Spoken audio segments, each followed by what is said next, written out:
Get away from her! Cole's voice thundered through the hospital corridor as Derek Stone grabbed Emma's broken arm and yanked her toward the exit. The 7-year-old screamed in agony. 98 bikers surged forward, forming a wall of leather and fury between a corrupt sheriff's deputy and the child he'd been beating for 3 years. Derek drew his service weapon. One more step and I'll arrest every one of you. But Cole didn't stop. He'd made a promise to Emma's dying father in the blood-soaked sand of Syria. And today, surrounded by his brothers with cameras rolling and the whole world watching, he was going to keep it, no matter the cost. If you want to see how 98 bikers brought down a monster hiding behind a badge, subscribe to our channel and stay until the very end. Comment your city below so I can see how far this story travels. The phone rang at 3:17 a.m., and Cole Hartley's life changed forever. He almost didn't answer. His hands were covered in engine grease and the caller ID showed a Texas area code he didn't recognize. But something made him reach for it anyway. Something in his gut that had kept him alive through 3 combat tours told him this call mattered. Hello. Silence. Then breathing. Small, shaky, terrified breathing. Hello, who is this? Uncle Cole. His heart stopped. He knew that voice. He'd dreamed about that voice for 3 years, ever since a man with cold eyes had pulled a 4-year-old girl away from him at a gas station and threatened him with a restraining order. Emma, baby, is that you? Uncle Cole. Daddy said you'd come if I was scared. Her voice was barely a whisper, broken by quiet sobs. I'm really scared. Cole was already moving, grabbing for his keys, knocking tools off his workbench. Emma, sweetheart, where are you? Tell me where you are. I'm in the bathroom, at the hospital. I snuck the phone from the nurse's desk because Derek took mine away and I couldn't call nobody. And Mommy told me before she went to heaven that if I was ever really scared, I should call you because you promised Daddy you'd always come. Cole's blood ran cold. Hospital, Emma. Why are you in the hospital? The little girl's voice cracked. Derek hurt me again. He told the doctors I fell down the stairs, but I didn't fall, Uncle Cole. I didn't fall. He pushed me because I was crying for Mommy, and he said if I didn't stop crying, he'd give me something to really cry about, and then he pushed me and my arm made a bad sound and it hurts so much, and I'm so scared he's going to take me back home and do it again. Cole felt something break inside his chest. 4 years ago, he'd held his best friend Marcus Webb as he bled out in Syrian sand. Marcus had thrown himself on a grenade meant for Cole, had given his life so Cole could live, and with his last breath, Marcus had made Cole promise one thing. My baby girl, Marcus had whispered, blood bubbling from his lips. Emma. She's only 3.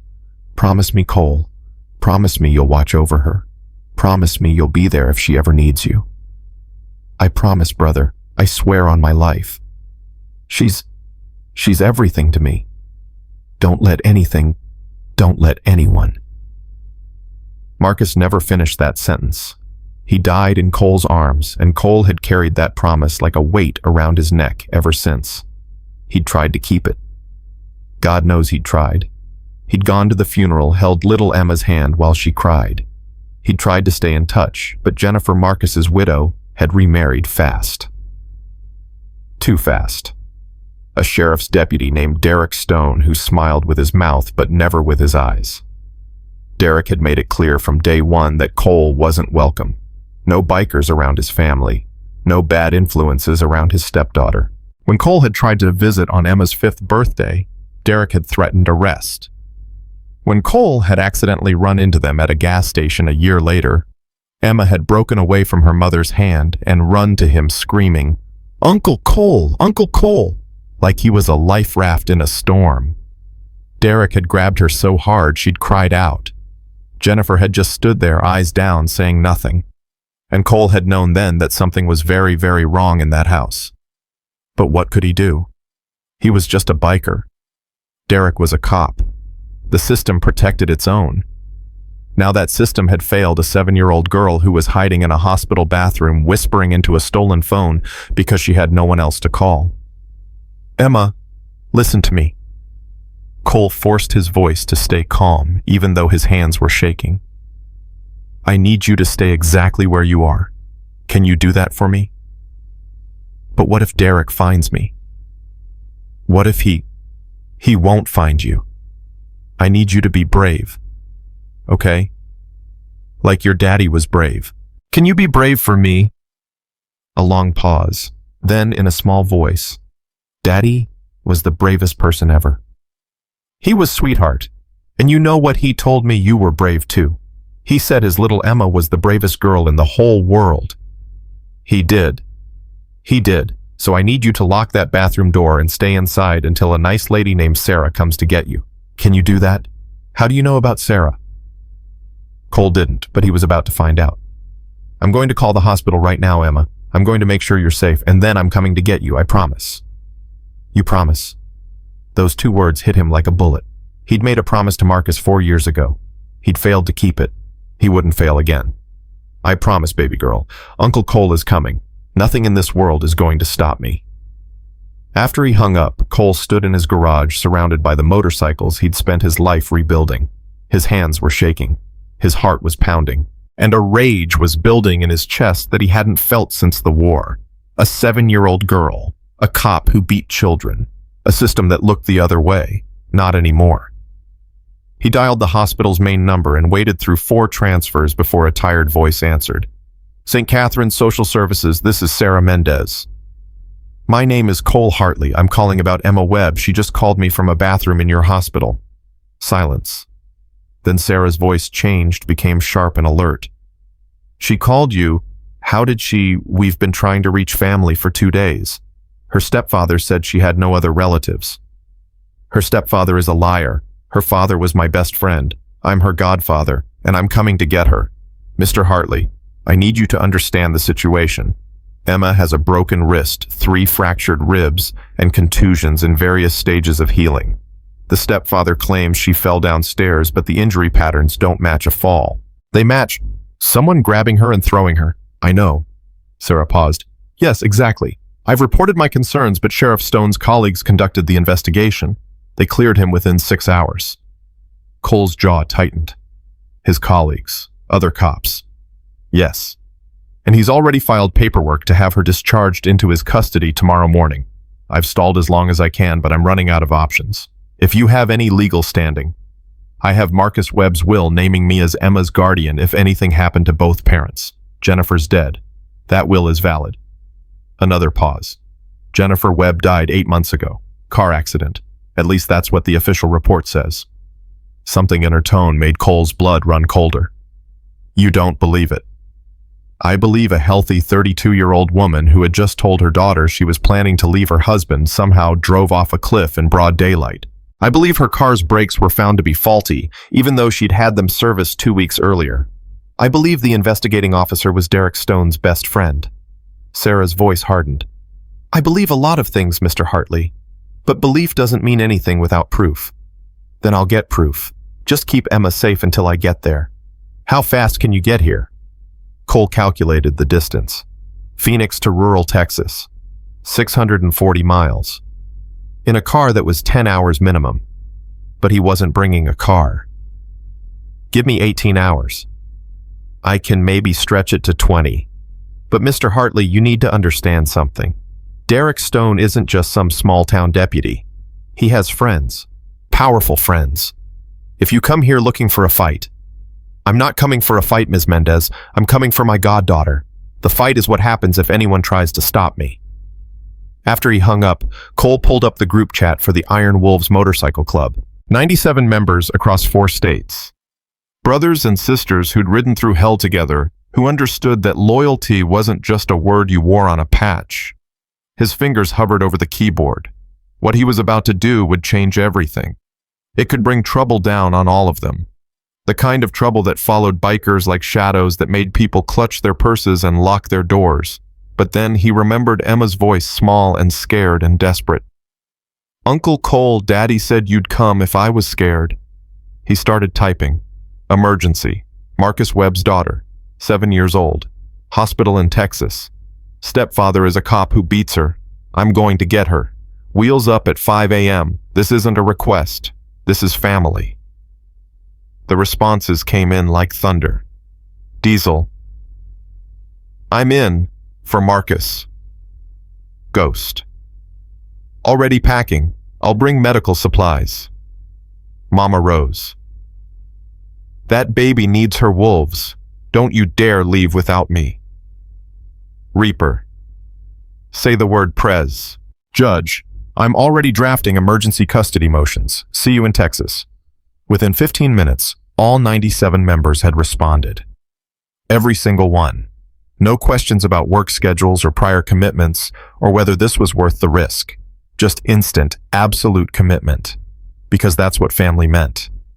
At 4:30 a.m., Cole stood in front of his garage watching the sun claw its way over the Arizona desert. The first motorcycles were already arriving, headlights cutting through the pre-dawn darkness like searching eyes. Diesel showed up first, all 6'5" of him, his construction worker's arms covered in tattoos. Right behind him came Mama Rose, 70 years old, and meaner than a rattlesnake, with her late husband's dog tag still hanging around her neck. Ghost pulled in next the former combat medic who'd held Marcus's hand in Syria, while Cole had called in the evac that never came. Then Reaper, whose real name was Marcus too, which is why everyone called him by his road name.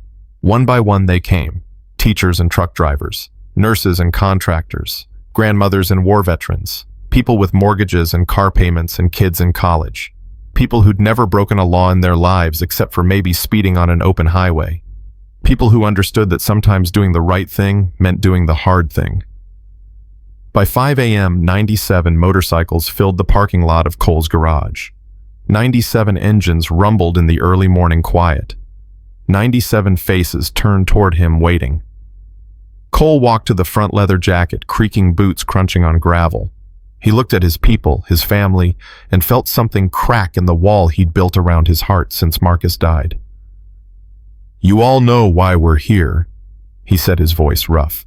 4 years ago, Marcus Webb saved my life. He threw himself on a grenade meant for me. And before he died, he made me promise to watch over his daughter. He paused, fighting to keep his voice steady. I failed that promise. I let some badge-wearing coward scare me off. I let that little girl suffer because I thought the system would protect her. But the system doesn't protect kids like Emma. The system protects men like Derek Stone. Mama Rose spoke up, her voice sharp. So what's the play, Prez? We ride in there, and what beat the crap out of a cop in front of a hospital? No. Cole shook his head. We do this right. We do this legal.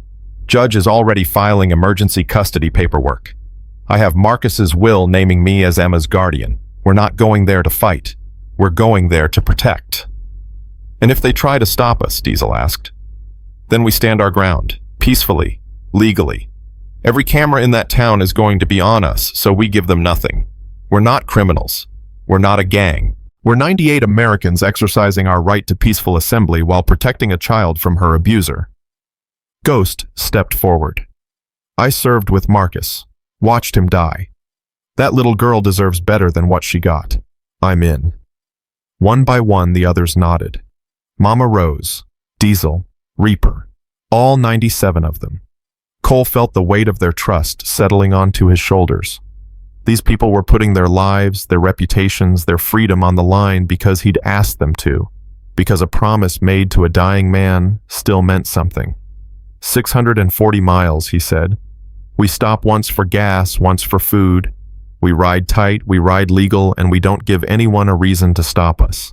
When we get there, we form up around that hospital, and we don't leave until Emma is safe. Understood? Understood.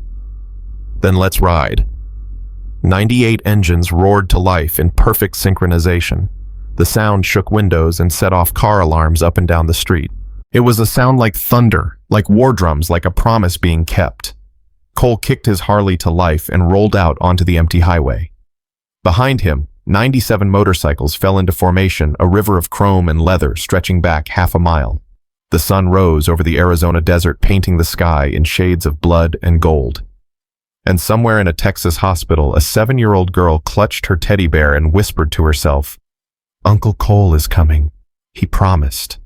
And Daddy said Uncle Cole always keeps his promises. She had no way of knowing that 98 bikers were riding through the desert to save her.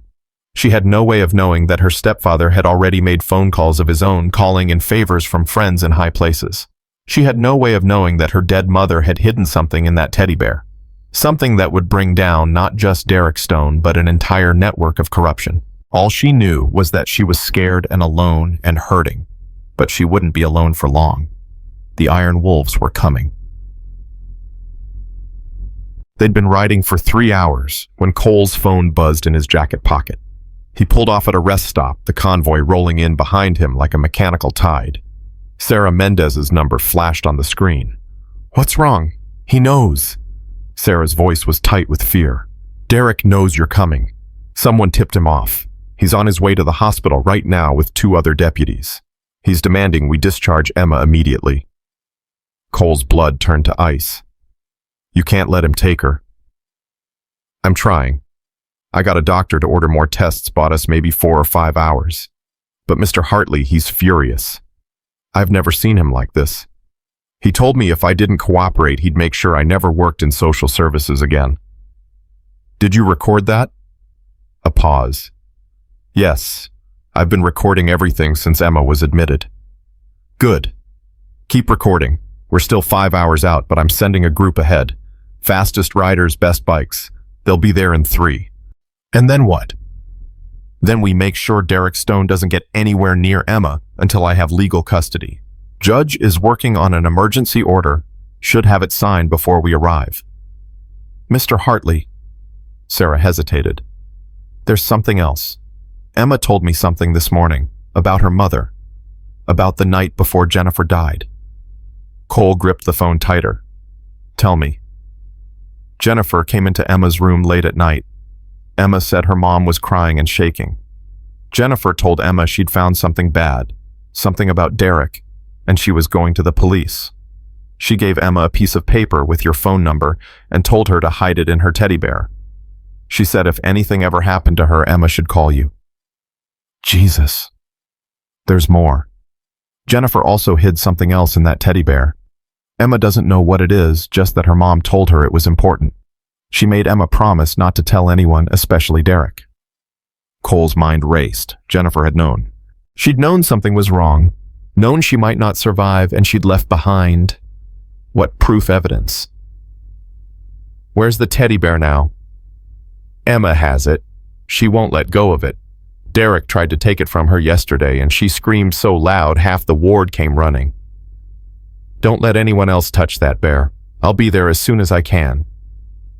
Please hurry. I don't know how much longer I can..." The line went dead. Cole stared at his phone for a long moment. Then he turned to his club gathered around their bikes waiting. "Change of plans.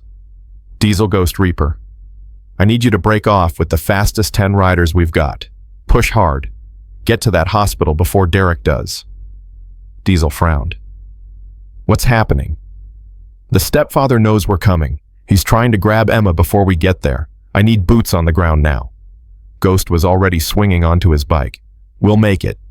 Don't engage him directly. Just get to that hospital and don't leave until we arrive. If Derek tries to take Emma, you call me. You call Judge. You call every news station in the state. We make this public before he can bury it. And if he tries to arrest us, let him try. We'll have cameras rolling the whole time. Anything he does will be on video." Diesel nodded slowly. "You think this goes deeper than just one bad cop, don't you?"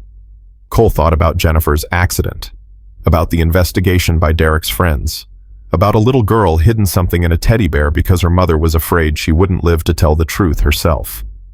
"I think Derek Stone has been hiding behind his badge for a long time, and I think it's time someone pulled that badge away." The 12 fastest riders tore out of the rest stop engines, screaming as they accelerated toward Texas. Cole watched them go, a tight knot forming in his stomach. Something told him this was about to get a lot worse before it got better. He just hoped they'd get there in time. At St. Catherine's Hospital, Emma Webb sat in her hospital bed, teddy bear clutched to her chest. Her broken wrist throbbed beneath its cast. Her ribs ached with every breath. But it was the fear that hurt worst of all. Derek was coming. She'd heard the nurses talking when they thought she was asleep.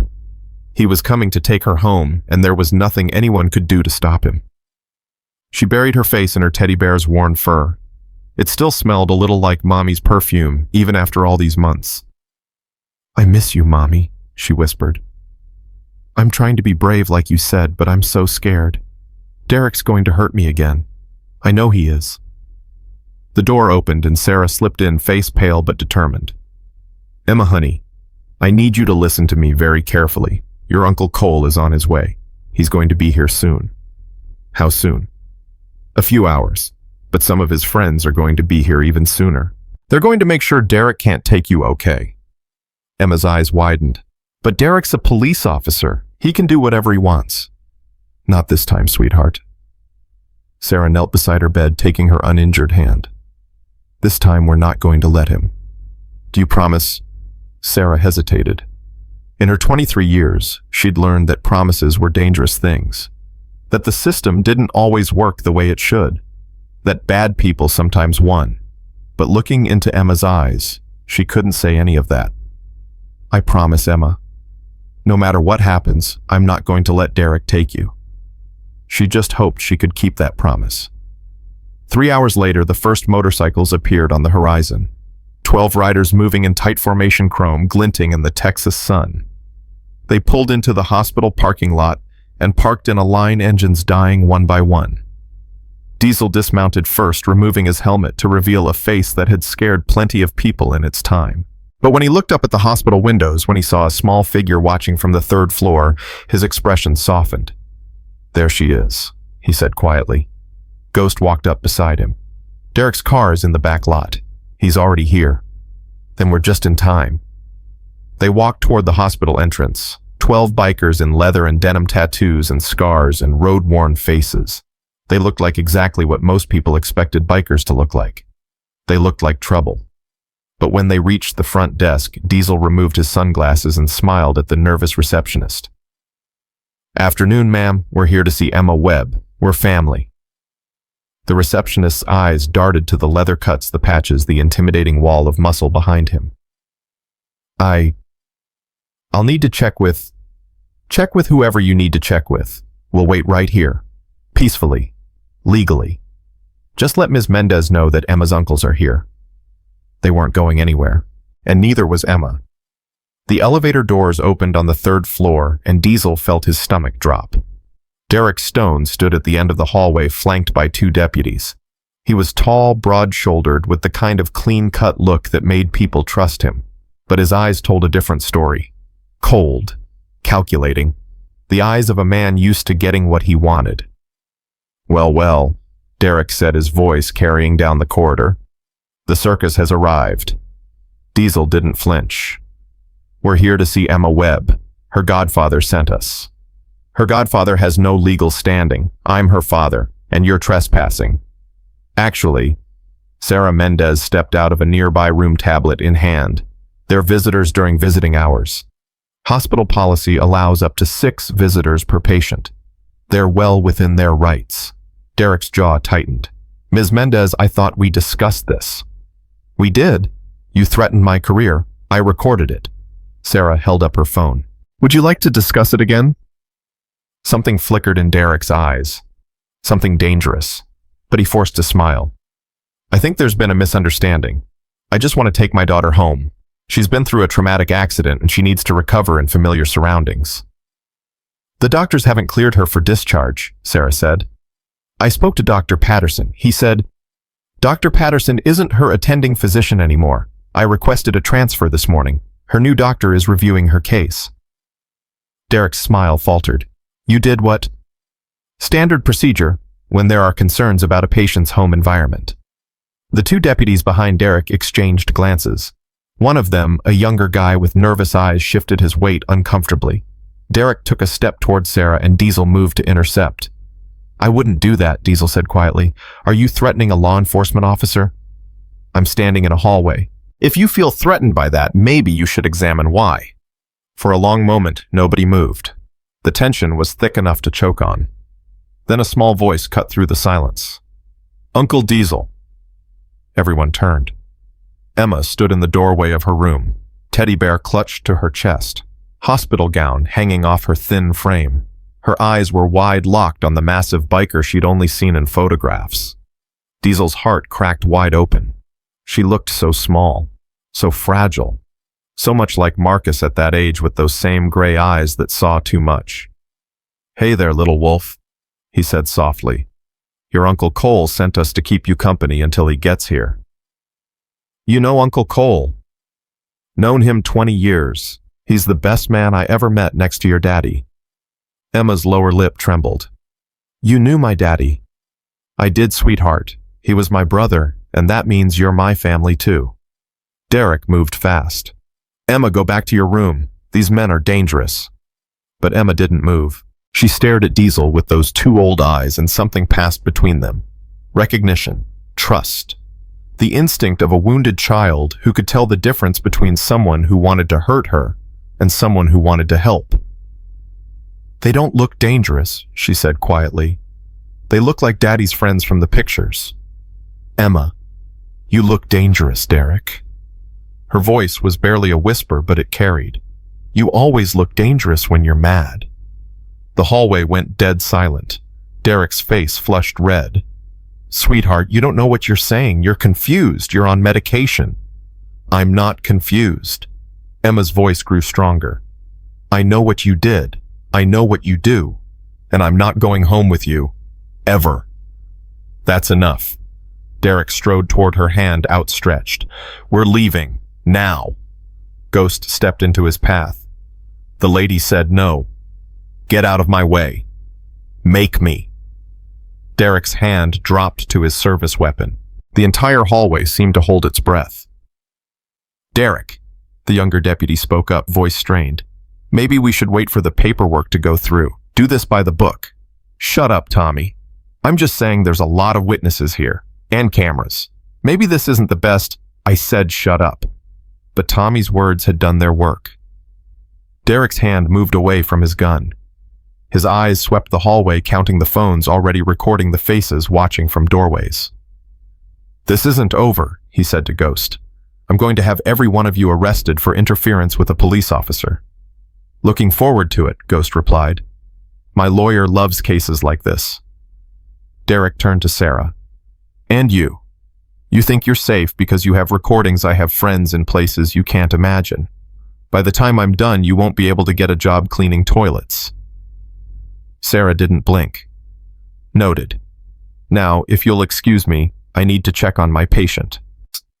She walked past Derek without flinching, took Emma's hand, and led her back into the room. The door closed with a soft click. Derek stood there, breathing hard, fists clenched at his sides. The mask he wore for the public was slipping, revealing something ugly underneath. "You have no idea what you've started," he said to Diesel. "Neither do you." Derek turned and walked away, deputies trailing behind him. But at the elevator, he paused and looked back. "Tell Cole Hartley something for me. Tell him I know about Marcus. I know what really happened in Syria. And when this is over, I'm going to make sure everyone else knows too." The elevator doors closed on his smile. Diesel felt the words hit him like a punch to the gut. What the hell did that mean? What did Derek know about Syria? But there was no time to wonder. His phone buzzed. Cole's number. "We're 4 hours out," Cole said. "What's the situation?" Derek was here. We blocked him from taking Emma, but barely. He's threatening everyone, especially the social worker, and Cole... Diesel hesitated. "He said he knows something about Syria, about Marcus. Said he's going to tell everyone what really happened." A long pause. When Cole spoke again, his voice was ice. "Let him try." "Cole, what's he talking about?" "Nothing that matters. Just keep Emma safe. I'll handle Derek when I get there." The line went dead. Diesel stared at his phone, a cold feeling settling in his chest. In 20 years, he'd never heard Cole sound like that. What the hell had happened in Syria? Inside Emma's room, the little girl sat on her bed while Sarah checked her vitals. Ghost stood guard at the door, arms crossed, watching the hallway. "Sarah." Emma's voice was small. "Yes, honey." "Derek said those men are dangerous, but they're not, are they?" Sarah paused, looking at the bikers visible through the window. Leather jackets, tattoos, scars. They looked like exactly the kind of people mothers warned their children about, but they'd driven 600 miles for a little girl they'd never met. They'd stood up to a corrupt cop without throwing a single punch. They'd called a 7-year-old little wolf with such tenderness it made Sarah's heart ache. No, Emma, they're not dangerous, not to you. Then why is Derek scared of them? Sarah smiled sadly. Because they're the kind of people who keep their promises. And men like Derek hate people like that. Emma nodded slowly, processing this. Then she looked up with those 2 old eyes. Sarah, can I tell you a secret? Of course, sweetheart. Mommy hid something in my teddy bear before she went to heaven. She made me promise not to tell anyone, especially Derek. But Emma's voice dropped to a whisper. She said if I ever found someone I could trust, someone who would believe me, I should give it to them. Sarah's breath caught. Do you trust me, Emma? The little girl studied her for a long moment. Then she nodded.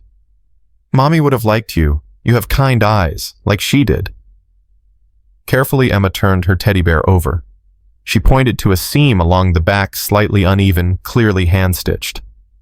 She put it in there, said it was proof. Proof of what Derek did. Sarah's hands trembled as she reached for the bear. May I? Emma handed it over. With careful fingers, Sarah picked at the stitching. Thread by thread, the seam came apart, and there, nestled in the stuffing, was a small object wrapped in plastic. A micro SD card. Sarah stared at it, heart pounding.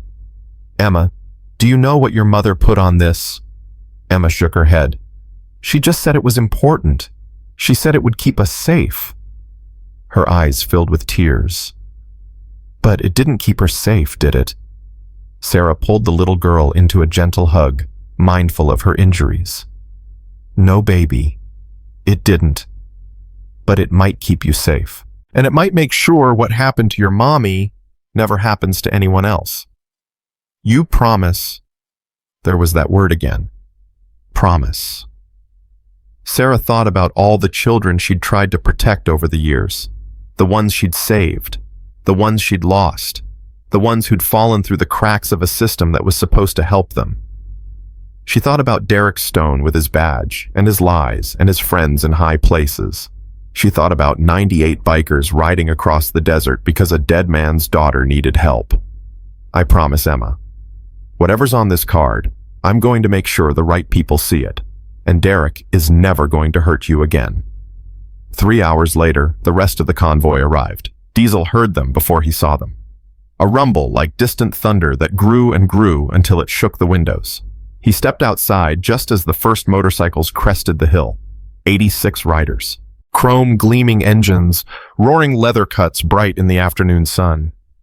They poured into the hospital parking lot like a river of steel and swept into formation with military precision. At the front, Cole Hartley killed his engine and dismounted. He looked exhausted.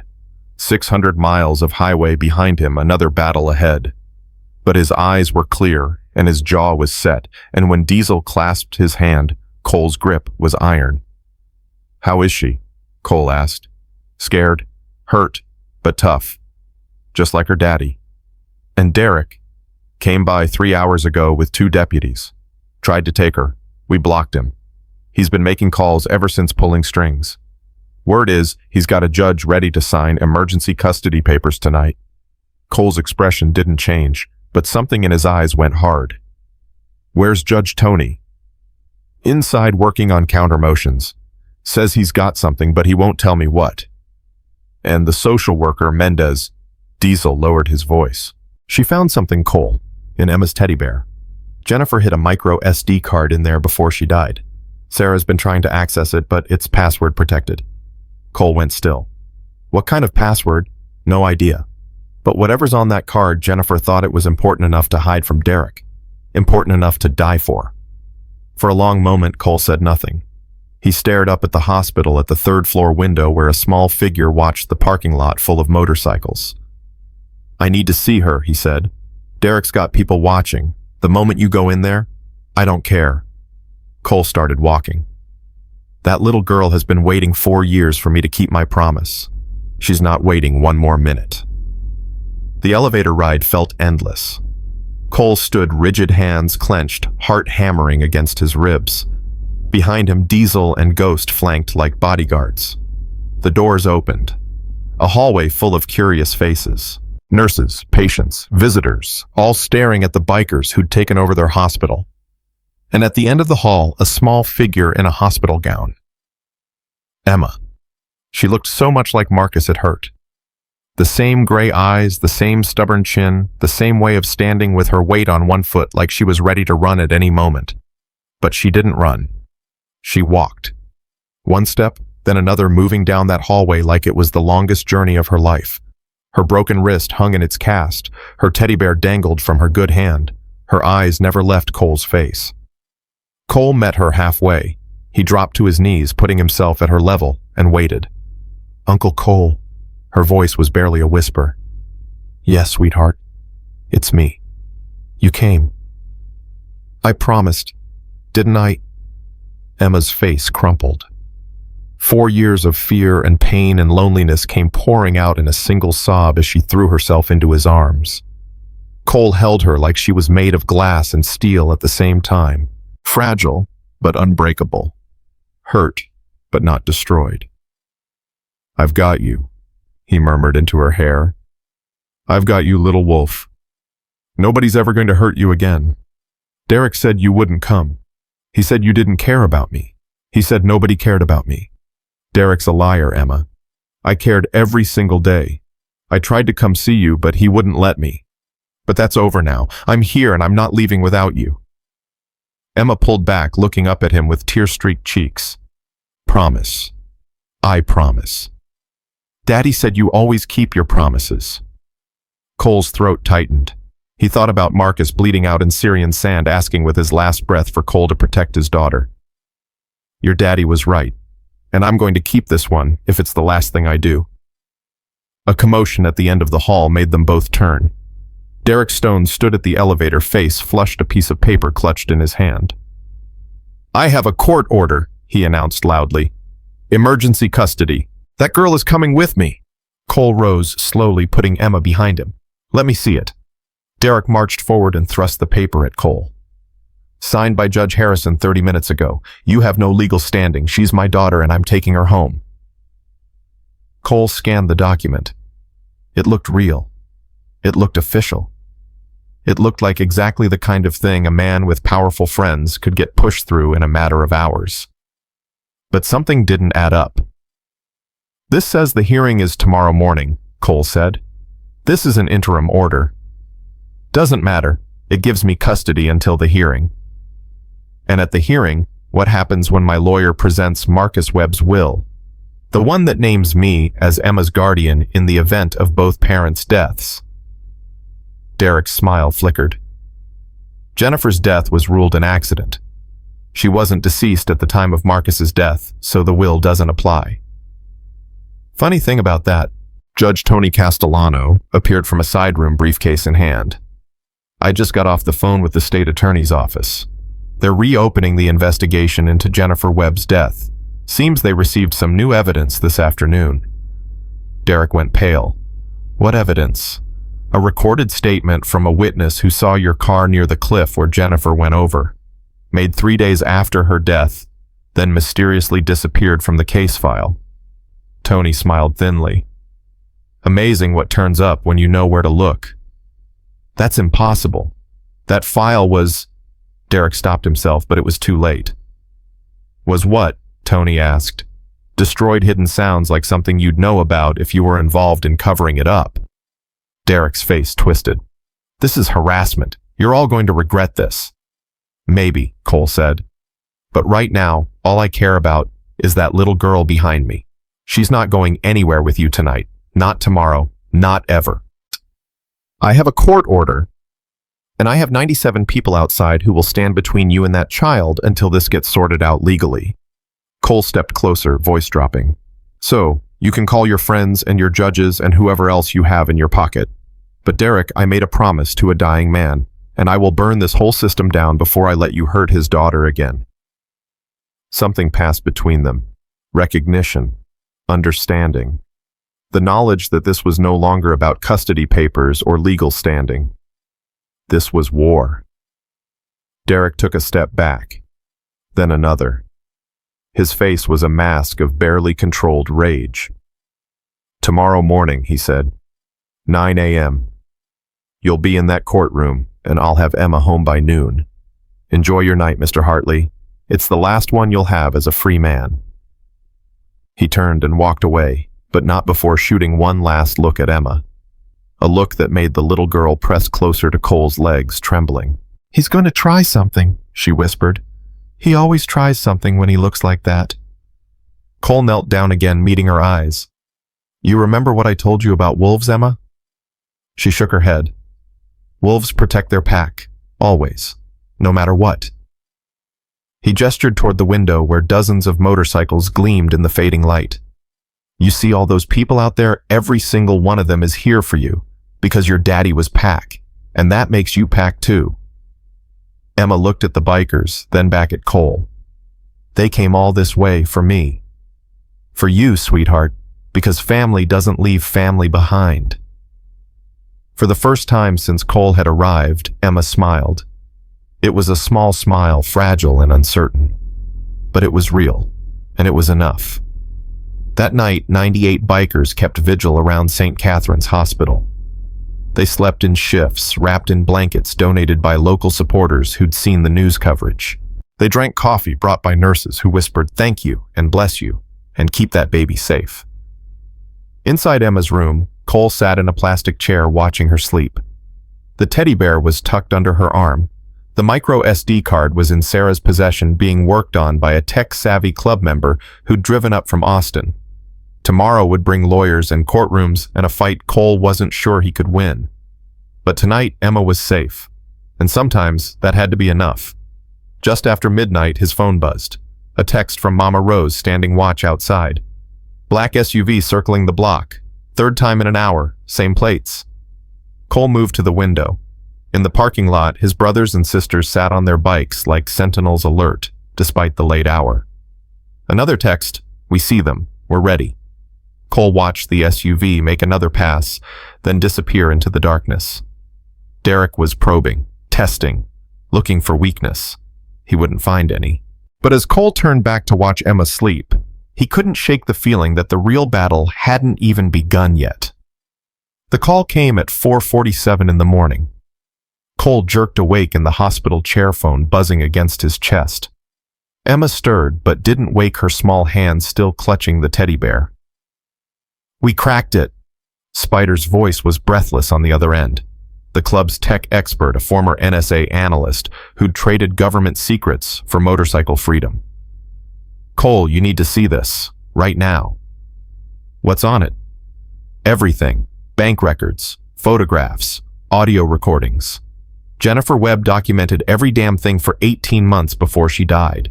Evidence tampering stolen drugs from evidence lockers, payoffs to other deputies." Spider paused. "And Cole, there's a recording from the night before she died. Derek threatening to kill her if she went to the police." Cole's blood turned to ice. "He actually said it, clear as day. His voice, her voice, him describing exactly how he'd make it look like an accident. She must have had her phone recording in her pocket. Can you get copies to Judge Tony?" "Already done. And Cole, I sent copies to the FBI field office in Dallas, the state attorney general, and 3 different news stations. Whatever happens in that courtroom today, Derek Stone is finished." Cole looked at Emma, still sleeping, still innocent, still unaware that her mother had died, trying to protect her. "Thank you, Spider." "Don't thank me. Just nail that bastard to the wall." The line went dead. Cole sat in the darkness, phone clutched in his hand, and felt something shift inside him. For 4 years, he'd carried the weight of his broken promise like a stone around his neck. For 4 years, he'd wondered if he could have done more, been braver, fought harder. But Jennifer had been fighting too, quietly, secretly, building a case against the monster she'd married, knowing it might cost her everything.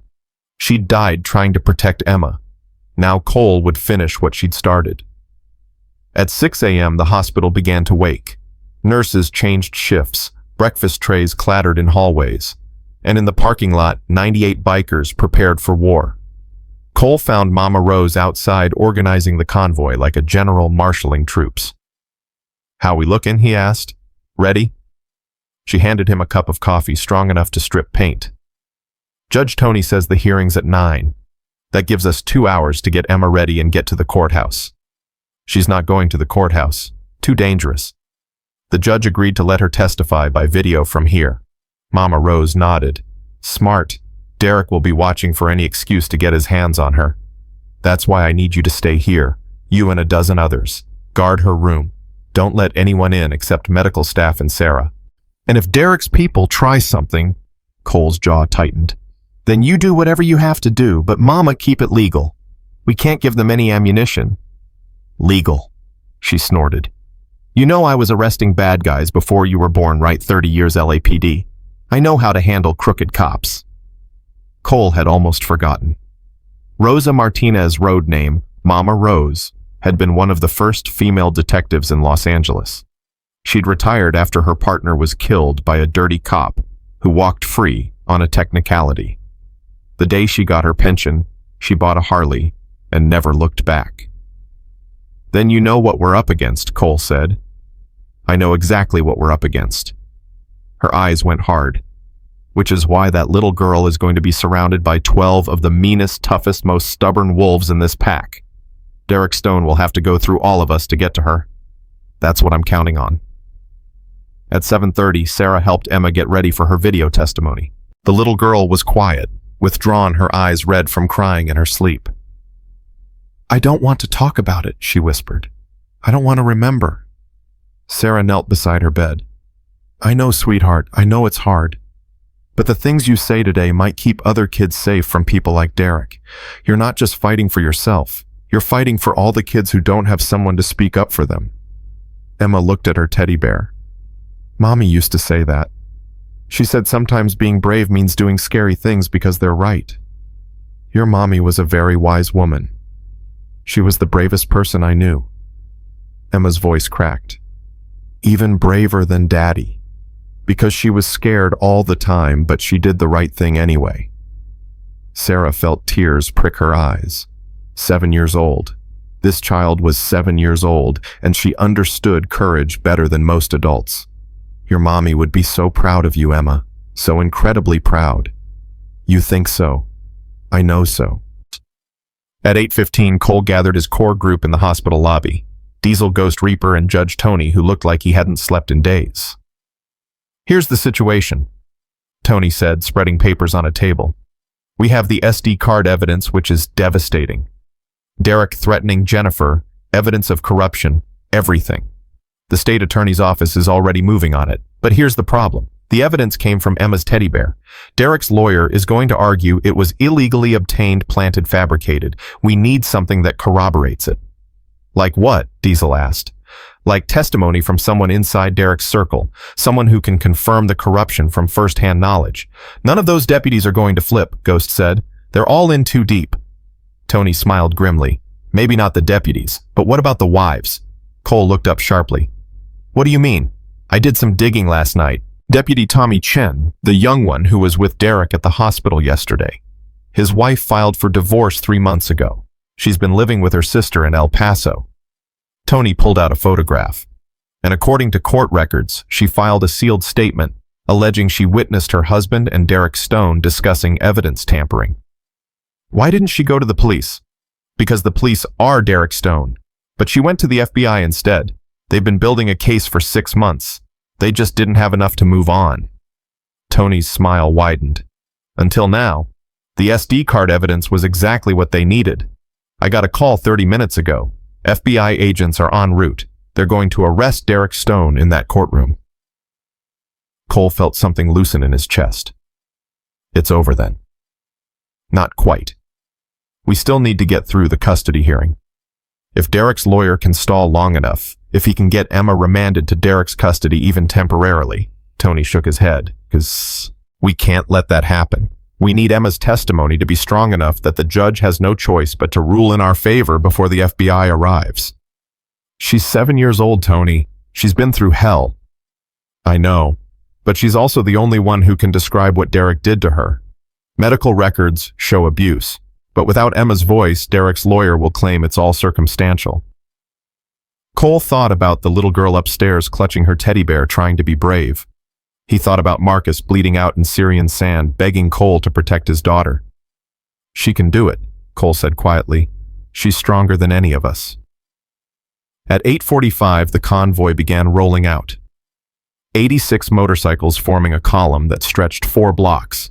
They rode in perfect formation, engines synchronized, a river of chrome and leather flowing through the Texas morning. Cole led the way with Diesel and Ghost flanking him. Behind them came the rest of the pack, a wall of loyalty on wheels. They passed through the downtown streets and people stopped to stare. Some held up phones recording. Others waved.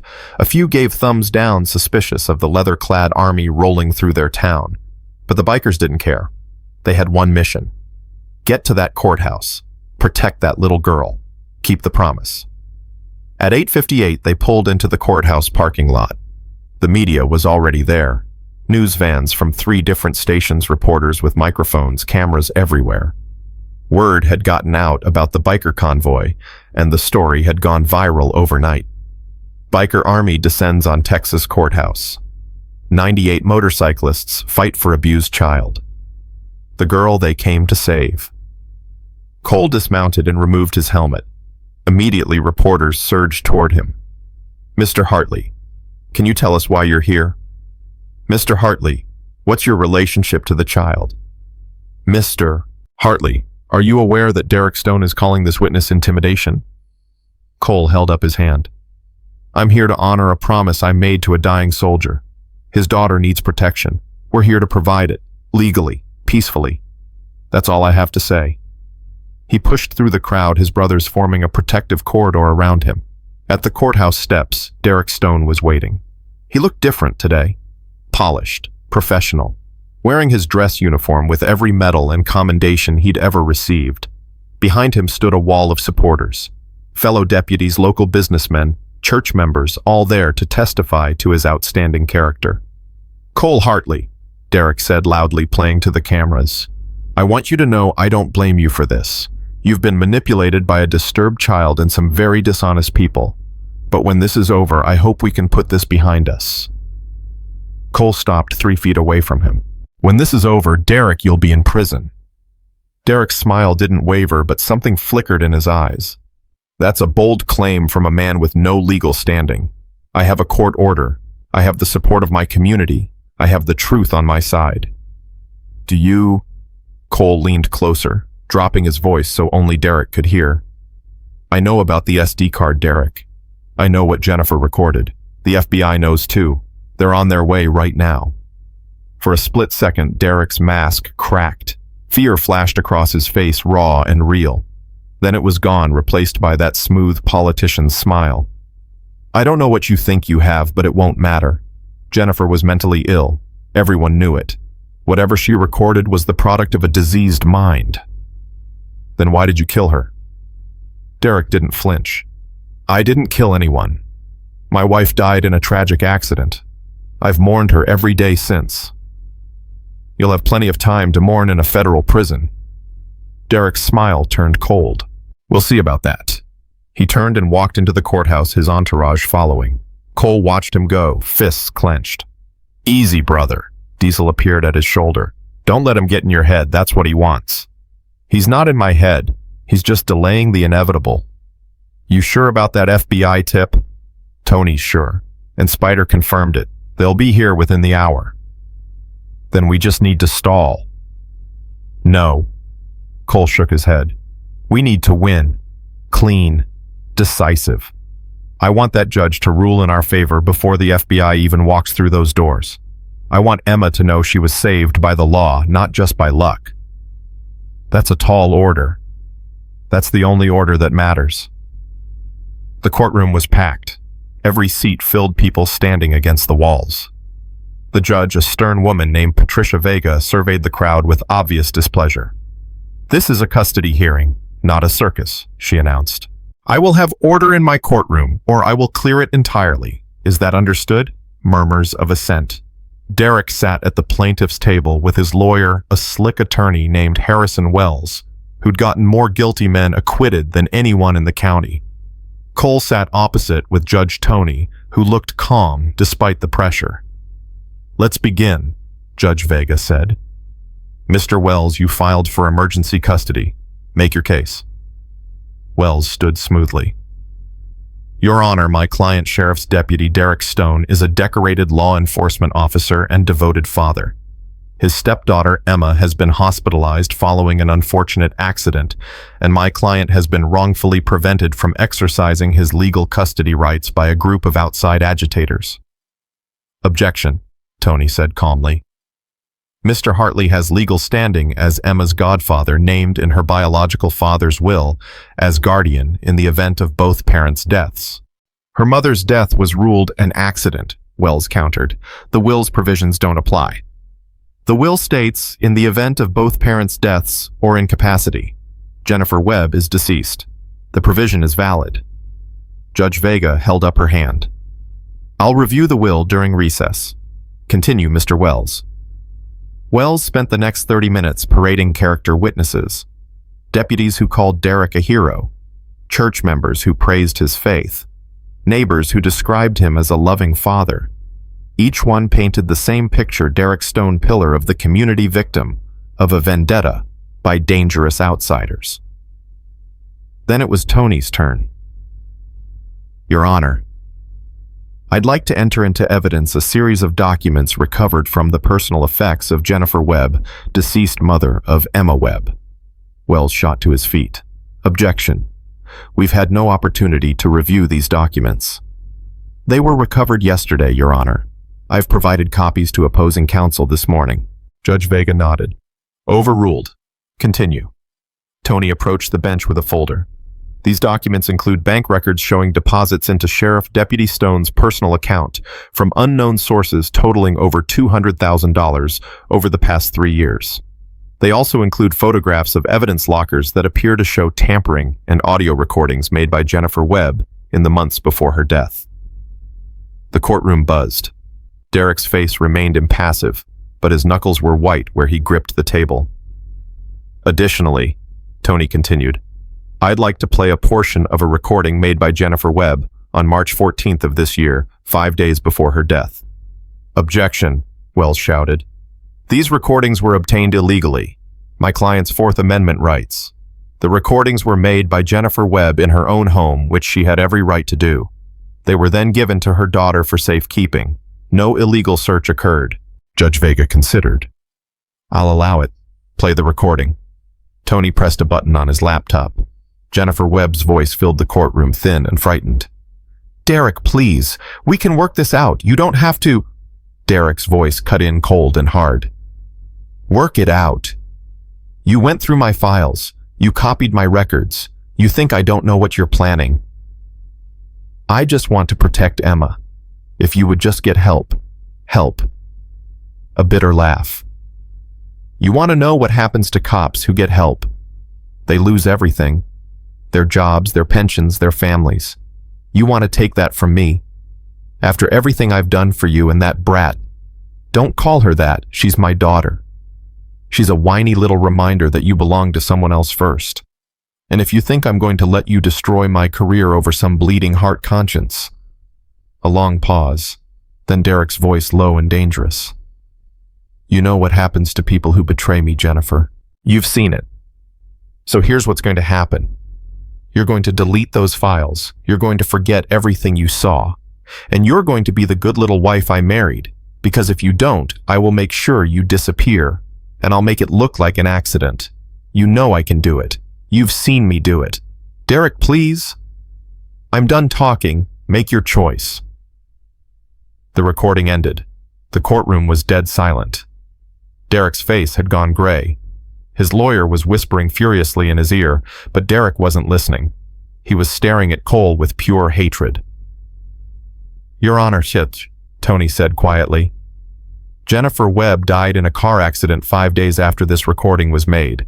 An accident that occurred on a straight road in clear weather, caused by brake failure in a car that had been serviced 2 weeks earlier. I move that this court remand custody of Emma Webb to her legal guardian Cole Hartley, pending a full investigation into the circumstances of her mother's death and the abuse she suffered at the hands of Derek Stone. Judge Vega's face was stone. Mr. Wells, does your client wish to respond? Wells stood slowly. Your Honor, this recording is clearly fabricated. My client. It's not fabricated. A new voice from the back of the courtroom. Everyone turned. Deputy Tommy Chen stood in the doorway, his wife beside him. His face was pale, but his voice was steady. Everything on that recording is true. I've been part of Derek's operation for 2 years. Evidence tampering stolen drugs payoffs. I have documentation. I've given it all to the FBI. He looked at Derek and his voice cracked. I'm sorry, I should have spoken up sooner, but I was scared. We all were. Derek surged to his feet. Tommy, what the hell are you? I'm done, Derek. I'm done covering for you. I'm done pretending you're not a monster. Tommy's voice rose. You killed Jennifer. Everyone in that department knows it. We just didn't have the guts to say it. The courtroom erupted. Reporters were shouting questions. Derek's supporters were on their feet. Judge Vega was banging her gavel, calling for order. And in the chaos, Cole noticed something. Derek's hand moving toward his belt, toward his service weapon. Gun! Cole shouted, throwing himself toward the bench. Everything happened at once. Derek drew his pistol, swinging it toward Tommy. Bailiffs rushed forward. Someone screamed. Cole tackled Derek from behind, driving him into the floor. The gun went off the bullet, burying itself in the ceiling. Plaster rained down. They grappled on the floor, Derek fighting like a cornered animal. He was strong, trained, desperate. But Cole had 20 years of combat experience and the rage of a man protecting his family. He drove his elbow into Derek's face, felt cartilage crunch. Derek's grip on the gun loosened. Cole wrenched it away and threw it across the room. It's over, Cole shouted, pinning Derek to the floor. It's over, you son of a bitch! Derek spat blood and laughed, a horrible broken sound. You think this changes anything? I have friends everywhere. In the department, in the courts, in places you can't even imagine. Emma will never be safe. Never. I'll find a way. I always find a way. Cole leaned close, his voice dropping to a whisper. No, you won't. Because in about 30 seconds, the FBI is going to walk through those doors. And you're going to spend the rest of your life in a federal prison where badge-wearing child abusers get exactly what they deserve. As if on cue, the courtroom doors burst open. A dozen FBI agents in tactical gear flooded in, weapons drawn. The lead agent, a woman with steel gray hair and harder eyes, walked straight to where Cole had Derek pinned. Derek Stone, you're under arrest for evidence tampering, drug trafficking, extortion, and conspiracy to commit murder. She looked at Cole. You can let him up now. We've got it from here. Cole released Derek, slowly standing back as agents hauled the former deputy to his feet. Derek's face was a mask of blood and rage. This isn't over, Hartley. You hear me? This isn't... Actually, Judge Vega's voice cut through the chaos. For purposes of this custody hearing, it is very much over. She looked at Cole with something like respect. Mr. Hartley, based on the evidence presented today, I am granting you full emergency custody of Emma Webb, effective immediately. A permanent custody hearing will be scheduled for 30 days from now, but given the circumstances, I see no reason it will have a different outcome. Cole felt his knees go weak. Thank you, Your Honor. Don't thank me. Thank that little girl for having the courage to speak up, and thank her mother for making sure the truth wouldn't die with her. Judge Vega banged her gavel. This court is adjourned. As agents dragged Derek out of the courtroom, he twisted around one last time. She'll never be safe, he screamed. You hear me, Hartley? Never. Cole watched him go, then pulled out his phone. Mama Rose answered on the first ring. Tell me we won. We won. Full custody. Derek's being arrested by the FBI right now. He heard cheering in the background, whoops and hollers from the wolves guarding Emma's room. How is she? Cole asked. She's right here, watching the whole thing on video. She wants to talk to you. A rustle, then Emma's small voice. Uncle Cole. Hey, sweetheart. Did we really win? Cole closed his eyes, feeling tears prick behind his lids. Yeah, baby. We really won. Derek's never going to hurt you again. I promise. You promise? I promise. And Emma, your mommy helped us win. That thing she hid in your teddy bear, it helped us stop Derek. She protected you even after she was gone. A long silence. Then in a voice thick with tears, she was the bravest, wasn't she? The bravest. Just like you. Uncle Cole, can I come home with you now? Home. Such a small word for such a big thing. Yeah, sweetheart, Cole said, his voice breaking. You can come home. Outside the courthouse, the bikers were waiting. News of the verdict had spread like wildfire, and they'd formed two lines flanking the steps, creating a corridor of leather and chrome. Cole walked out into the Texas sunshine, and 97 voices rose in a single cheer. But he barely heard them. All he could think about was a little girl in a hospital room, finally safe, finally free. All he could think about was a promise kept. Cole made it back to the hospital in 12 minutes. He broke every speed limit, ran 2 red lights, and didn't care. The only thing that mattered was getting to Emma.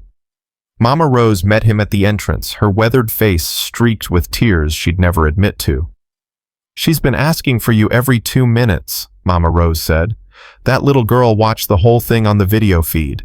Saw you tackle Derek, saw the FBI drag him out. She hasn't stopped shaking since. Cole pushed through the doors, taking the stairs 2 at a time because the elevator was too damn slow. 3rd floor, room 312. He burst through the door and stopped. Emma sat on the edge of her hospital bed, teddy bear clutched to her chest, eyes red and swollen.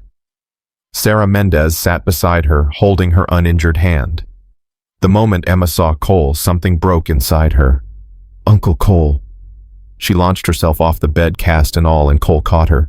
He went down on his knees and held her while she sobbed into his shoulder, her small body shaking with the force of everything she'd been holding back.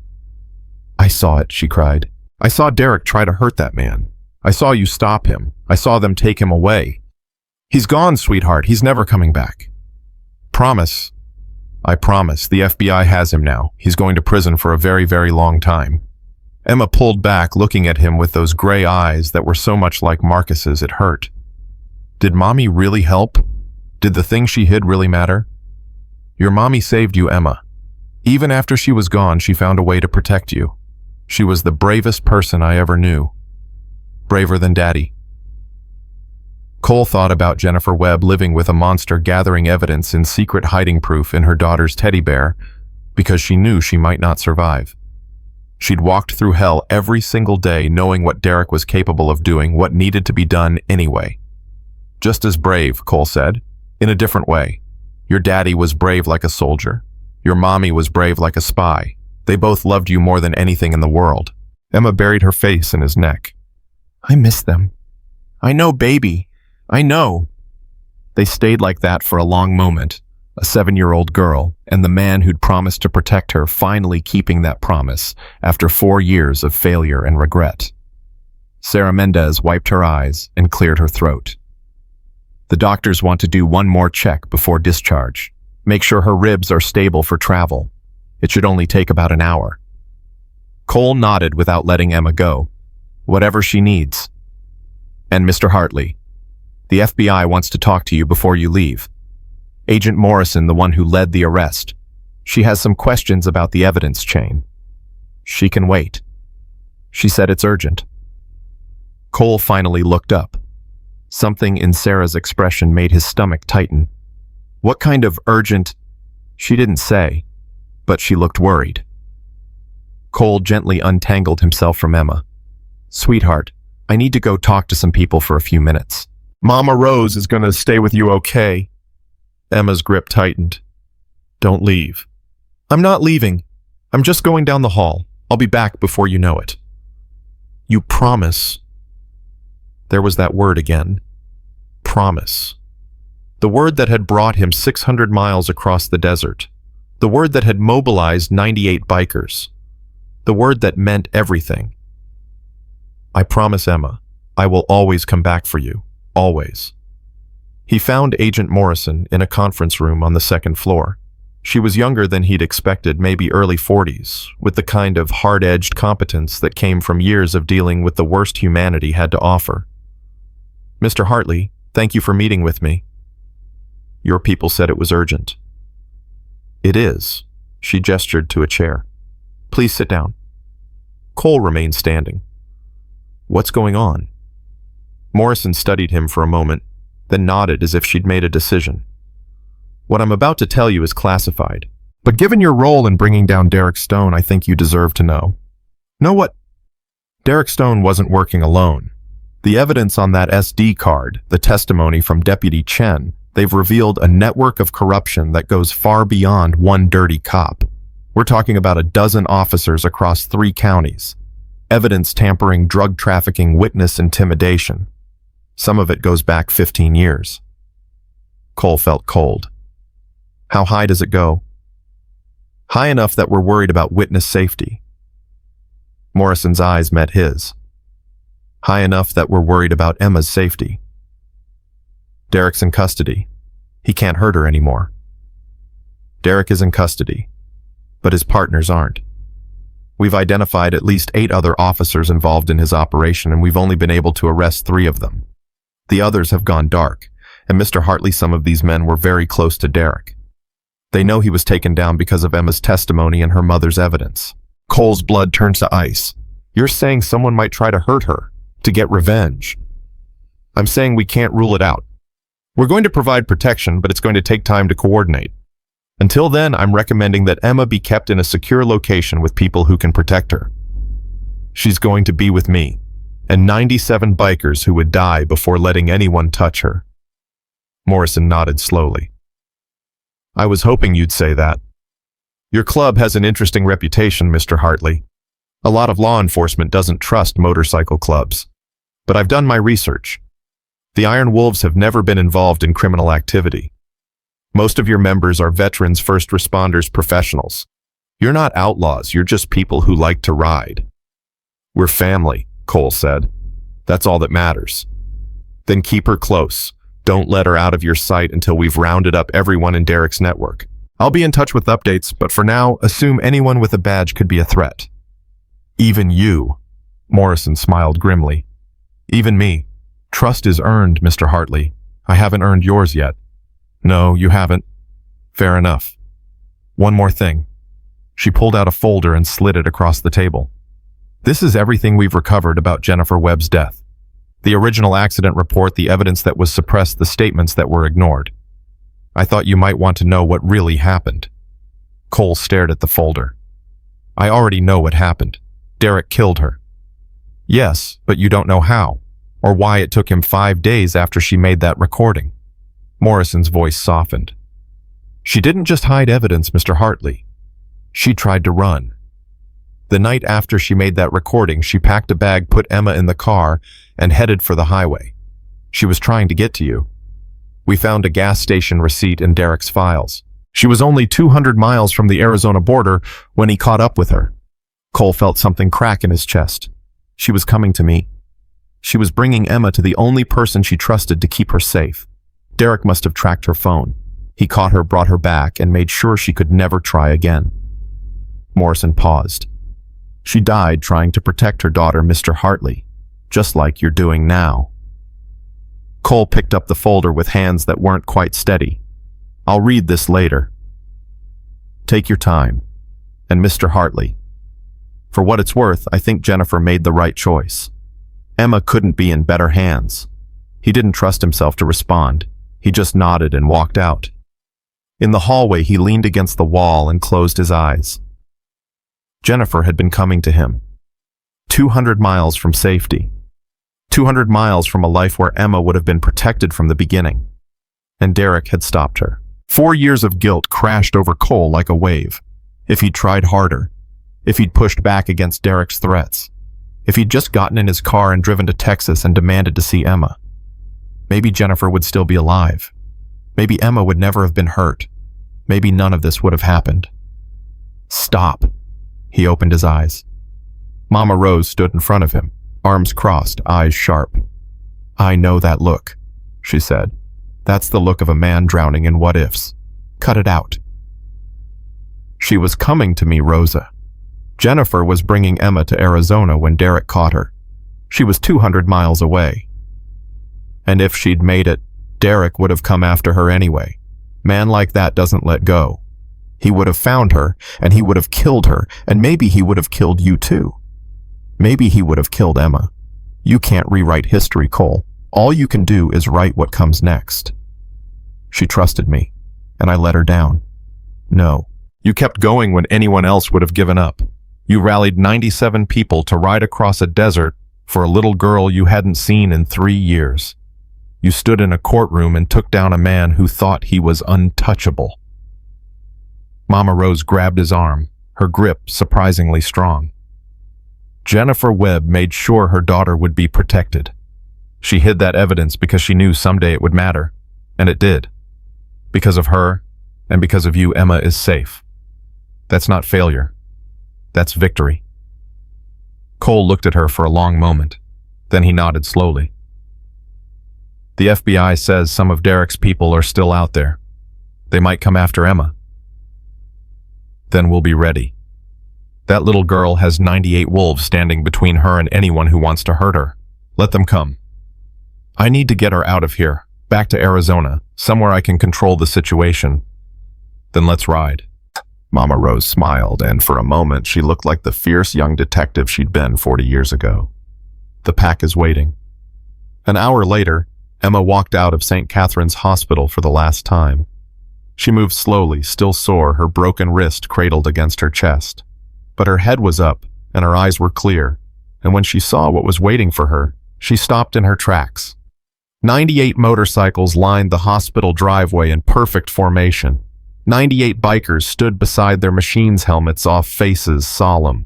A corridor of chrome and leather stretching into the distance. And at the front, Ghost held something in his hands. A tiny leather jacket custom-made overnight by a club member who owned a leather shop. On the back was a patch of wolf pup surrounded by larger wolves with the words "Protected Family" stitched above it. Every wolf needs a pack, Ghost said, kneeling to help Emma slip the jacket over her cast. Welcome to ours, little one. Emma stared at the jacket, then at the wall of bikers, then at Cole. They're all here for me. Every single one. Because your daddy was Pack. And that makes you Pack too. Even though I'm just a kid. Diesel stepped forward, all 6'5" of him, and crouched down to Emma's level. Kid, your daddy saved my best friend's life. That means I owe him everything. And now I owe you. He held out a massive hand. I'm Diesel. I'm going to be your Uncle Diesel from now on, if that's okay with you. Emma shook his hand solemnly. Did you know my daddy? Served with him for 3 years. Best soldier I ever met. And the worst poker player. Diesel grinned. He used to talk about you all the time. How smart you were. How brave. How you were going to grow up to do amazing things. He said that every chance he got made the rest of us sick, honestly. Diesel's grin faded into something softer. He loved you more than anything, Emma. And now, we're going to love you the same way. Because that's what family does. Emma looked at Cole, eyes brimming. Can I really go home with you, Uncle Cole, forever? Forever, sweetheart. My home is your home now. And all of them will be my family. All of them. And anyone else who joins the pack after today. Cole took her hand. You're never going to be alone again, Emma. I promise. The ride back to Arizona took 14 hours. They stopped twice for gas, once for food, and once because Emma needed to use the bathroom at a truck stop, where the truckers all came out to stare at the army of motorcycles filling their parking lot. Emma rode on Cole's bike in a specially rigged seat that Ghost had designed overnight. She wore the tiniest helmet Cole had ever seen, borrowed from a club member whose daughter had outgrown it years ago. For the first hour, she was quiet, overwhelmed by everything that had happened. But somewhere around the New Mexico border, she started asking questions. Uncle Cole, why do people think bikers are scary? Because they don't know us. People fear what they don't understand. But you're not scary. You're nice. Thanks, sweetheart. I'll take that as a compliment. Diesel is scary looking though, but in a good way, like a teddy bear that could fight. Cole laughed for the first time in days. I'll tell him you said that. Don't, he might get embarrassed. Emma Diesel hasn't been embarrassed since 1987. That's before I was born. That's before most things were born. She was quiet for a while, watching the desert roll by. Then, Uncle Cole, what's going to happen to Derek? Cole felt his shoulders tense. He's going to prison for a very long time. Will he ever get out? Maybe someday, but not for years and years. And by then, you'll be grown up, you'll be strong, and you'll have a whole family of wolves watching out for you. What if he tries to find me when he gets out? Then he'll have to go through me, and Diesel, and Ghost, and Mama Rose, and 94 other people who love you. Cole squeezed her hand. You don't have to be afraid of Derek anymore, Emma. He has no power over you now. Mommy was afraid of him, all the time. I know, sweetheart. But she still did brave things. She still hid that card in my teddy bear. She still tried to take me to you. Cole's throat tightened. How did you know about that? Sarah told me. Before we left the hospital. She said Mommy tried to run away with me, but Derek caught us. Emma's voice went small. I don't remember it. I was too little. You don't need to remember, Emma. What matters is that your mommy loved you enough to try, and what she left behind is what saved you. So she's still protecting me, even though she's in heaven. Always, sweetheart, always. They crossed into Arizona just as the sun was setting. The convoy had grown. Word had spread through motorcycle clubs across the Southwest, and riders had joined them at every state line. What started as 98 bikes was now over 200, a river of chrome and thunder flowing through the desert. News helicopters tracked their progress. Social media exploded. The story of the bikers who saved a little girl had gone viral, and now everyone wanted to see it end. Cole pulled off at a rest stop 30 miles from Phoenix. He needed to check on Emma, make sure she was holding up. But when he killed the engine and turned around, Emma was asleep. She'd nodded off somewhere in the last hour, her head resting against his back, her arms loose around his waist. In sleep, the tension had finally left her face. She looked peaceful. She looked like any other 7-year-old dreaming whatever dreams 7-year-olds dream. Cole sat there for a long moment, afraid to move, afraid to wake her, this small, wounded creature who'd been through more than most adults could survive. This child who'd lost both parents, been beaten by her stepfather, and still found the courage to call for help. Marcus's daughter. His daughter now. She okay? Diesel pulled up beside them, killing his engine. Sleeping. First time she's looked peaceful since we got to that hospital. Diesel studied Emma's face. She looks like him, doesn't she? Same stubborn chin. Same everything. Sometimes when she looks at me, I feel like he's still here. Maybe he is. Diesel wasn't a religious man, but something softened in his voice. Maybe that's why she called you. Maybe Marcus was watching over her all along, waiting for the right moment. Since when did you get spiritual? Since I watched a 7-year-old girl bring down a corrupt sheriff's department with nothing but a teddy bear and the truth. Diesel shrugged. If that's not proof of something bigger, I don't know what is. Cole didn't argue. He just looked at Emma sleeping peacefully for the first time in God knows how long and let himself believe it might be true. They rolled into Phoenix just after 10 p.m. Cole's neighborhood had transformed. The whole block was lined with people holding candles, hand-painted signs, flowers. Local news crews jostled for position. Neighbors who'd barely said hello to Cole in 5 years were standing in his driveway waiting to welcome him home. Emma woke as the engines died, blinking in confusion at the crowd. Uncle Cole, what's happening? I think our neighbors want to meet you. All of them? Looks like it. A woman Cole vaguely recognized from the house across the street stepped forward. She was crying. Mr. Hartley, I watched the whole thing on the news. That poor baby. I can't imagine what she's been through. She held out a casserole dish. I made lasagna. I know it's not much, but I wanted you to know we're here for you. Whatever you need." More people approached. Casseroles, pies, fruit baskets, bags of groceries, children's books and stuffed animals, and a brand new pink backpack that some stranger had bought at Target because every little girl needs a backpack for school. Cole stood in the middle of his driveway, overwhelmed by kindness from people he barely knew, watching Emma accept gifts with wide eyes and whispered thank yous. This was what community looked like. This was what family looked like. Not just the pack, but everyone around them coming together because a child needed help.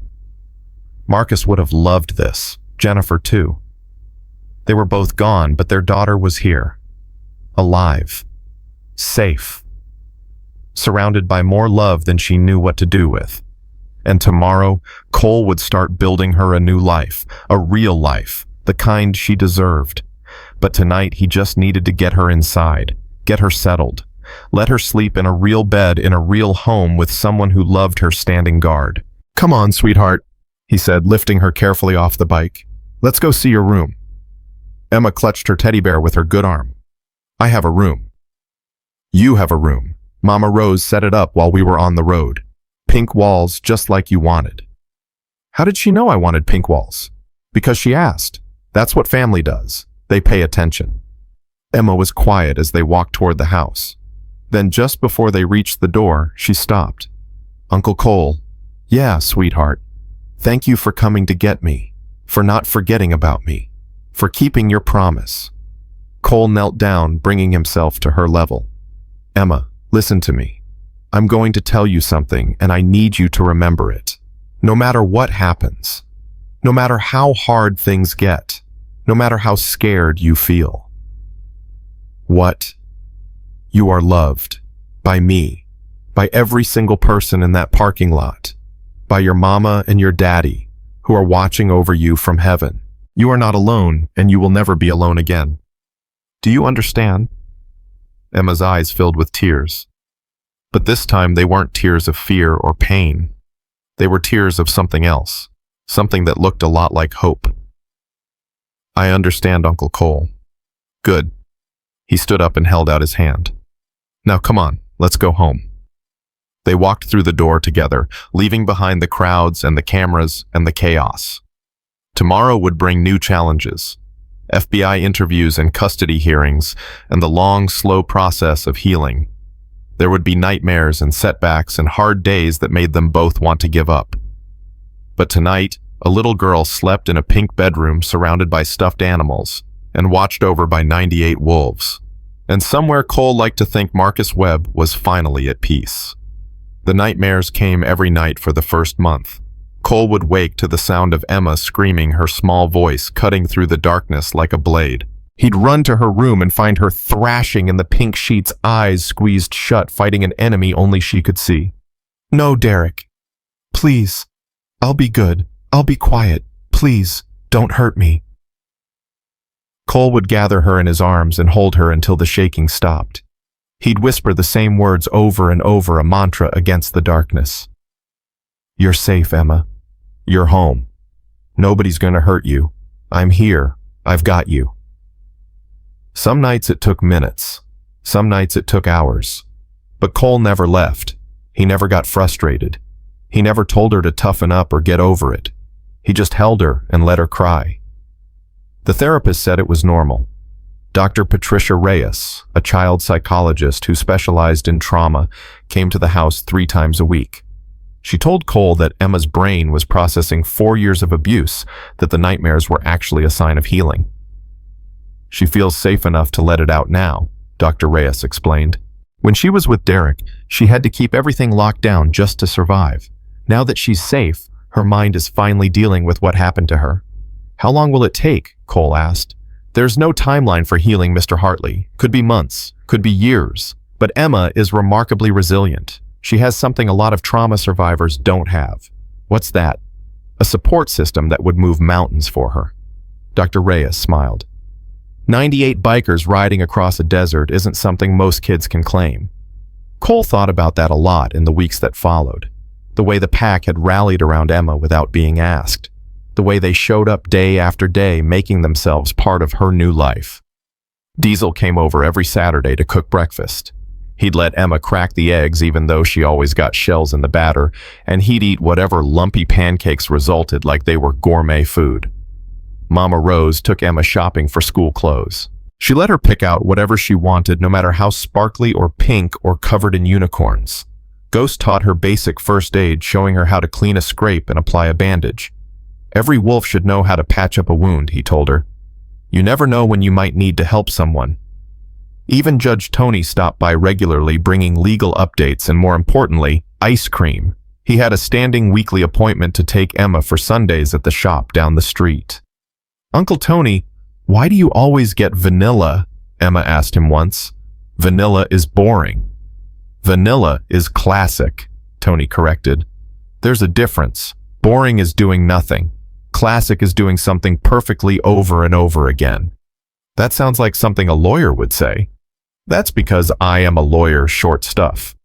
You're a weird lawyer. You wear leather and ride a motorcycle. The best lawyers are always a little weird. Remember that when you're older. 6 weeks after they came home, the FBI called with news. Cole took the call in his garage away from Emma's ears. Agent Morrison's voice was tight. We've arrested everyone in Derek Stone's network, 12 officers across 3 counties. The evidence from Jennifer's SD card was enough to bring down the whole operation. What about the investigation into her death? That's why I'm calling. Morrison paused. The grand jury just handed down an indictment.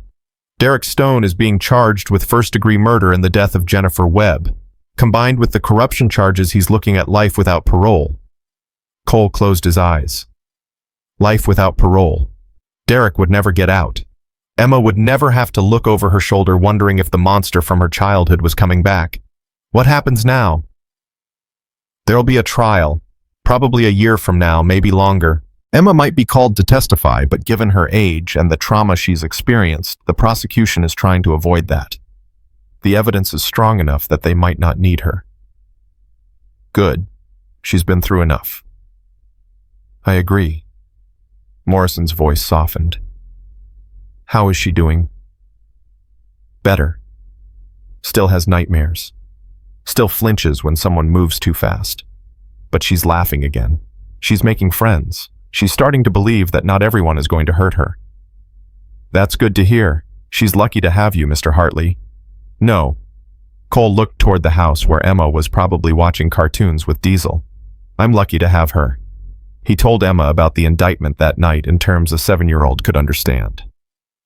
The people who make the rules decided that Derek did something very bad, he explained. So he has to go to a special place where he can't hurt anyone ever again. Emma was quiet for a long moment. Then forever. Forever, sweetheart. He can never come back. Never. She processed this, her small face serious. Good. He was mean to Mommy. He was mean to me. Mean people should have to go away. That's exactly right. Uncle Cole, do you think Mommy knows in heaven, I mean? Do you think she knows Derek is going to the special place? Cole thought about Jennifer Webb gathering evidence in secret hiding proof in a teddy bear trying to run to safety with her daughter. A woman who'd been murdered because she refused to let her child suffer in silence. Yeah, baby. I think she knows. And I think she's proud of you for being so brave. I wasn't brave. I was scared all the time. Being brave doesn't mean you're not scared. Being brave means doing the right thing even when you're terrified. You called me when you were hurt. You told the truth when it would have been easier to lie. You helped save yourself, Emma. That's the bravest thing I've ever seen. Emma climbed into his lap and pressed her face against his chest. I love you, Uncle Cole. The words hit him like a punch. 3 simple words that meant everything. I love you too, sweetheart. More than you'll ever know. 3 months after Emma came home, something changed. Cole noticed it first in the little things. The way she stopped flinching when he raised his hand to wave goodbye. The way she started sleeping through the night more often than not. The way she laughed without looking around first to see if it was okay. Then came the bigger things. Uncle Cole, can I call you Dad? The question came out of nowhere over breakfast on a random Tuesday. Cole nearly choked on his coffee. What? Emma stirred her cereal, not meeting his eyes. It's just, all the other kids at school have dads. And when they ask about my dad, I don't know what to say. Because my real daddy is in heaven, and Derek was never really my dad. He was just mean. But you, she finally looked up. You feel like a dad. You take care of me and make sure I'm safe, and you came all that way to get me. So I was wondering if maybe I could call you Dad, but only if it's okay. If you don't want me to, I won't. I just thought, Emma. Cole reached across the table and took her hand. Nothing would make me happier. Really. But here's the thing. Your daddy, your real daddy. Marcus, he's still your dad. He always will be. You can have two dads. One who loved you from heaven and one who loves you here. So I can call you Dad and still love Daddy Marcus. Exactly. Emma's face broke into a smile so bright it hurt to look at. Okay, Dad. That one word from that one little girl healed something in Cole he hadn't even known was broken. The permanent custody hearing came 4 months after they returned to Arizona. Cole dressed in his best suit, the one he'd bought for Marcus's funeral and hadn't worn since. Emma wore a new dress, purple with tiny flowers picked out by Mama Rose. You look beautiful, sweetheart. You look weird. I've never seen you without your leather jacket. Special occasions call for special clothes. Is this a special occasion? The most special. Today, a judge is going to sign papers that say you're officially mine, forever. Emma's eyes went wide. Like forever, not just until someone changes their mind. Forever. No one can change their mind. No one can take you away. You'll be Emma Hartley and I'll be your legal father, and that's that. Emma Hartley. She tested the name. I like it. It sounds strong. It is strong. It's the name of a wolf. The courtroom was packed with iron wolves. All 97 of them had shown up, filling every seat, spilling into the hallways. Judge Vega, the same judge who'd granted emergency custody, looked out at the sea of leather and shook her head. Mr. Hartley, is there anyone in your motorcycle club who didn't come today? No, Your Honor. They're all here. I can see that, but she was smiling. Very well. Let's proceed. The hearing took less than an hour. Judge Tony presented the paperwork, the home study results, the testimonials from Dr. Reyes and Sarah Mendez, and a dozen character witnesses. Derek Stone's attorney made a half-hearted objection that was quickly overruled, and then it was done. By the power vested in me by the state of Arizona, Judge Vega announced, I hereby grant full and permanent custody of Emma Webb to Cole Michael Hartley. From this day forward, she shall be known as Emma Webb Hartley. The courtroom erupted. 97 bikers jumped to their feet, whooping and hollering and whistling. Emma grabbed Cole's hand and squeezed so hard he thought his bones might crack.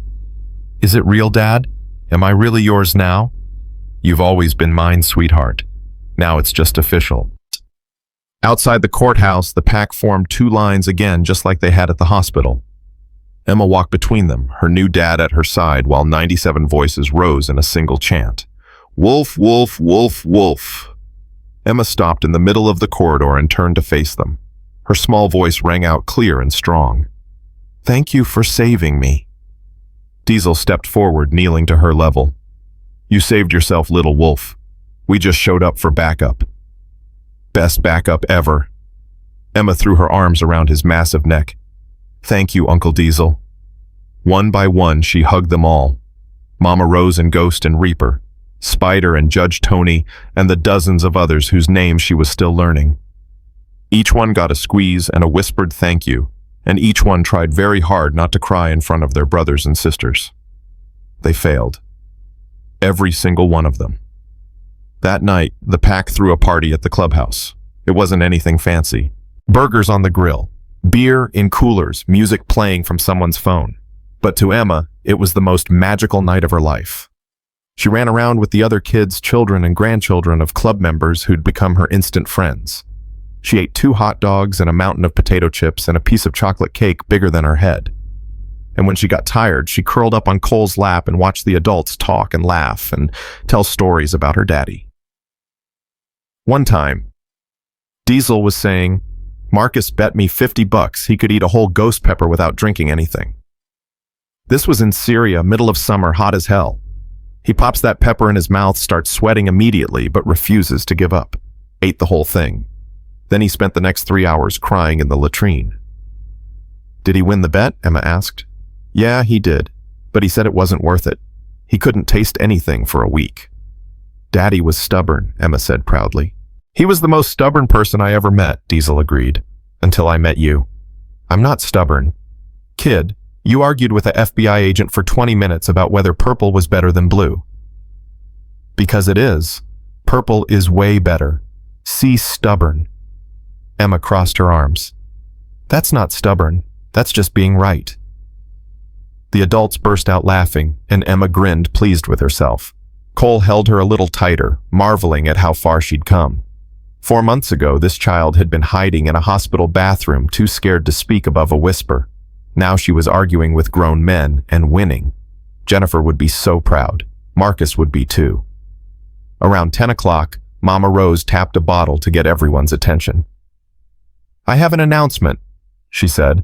As you all know, I've been running the Women of the Pack program for 15 years, teaching self-defense, providing resources for women in dangerous situations, that sort of thing. Nods around the room. Everyone knew about Mama Rose's program. It had helped hundreds of women escape abusive relationships.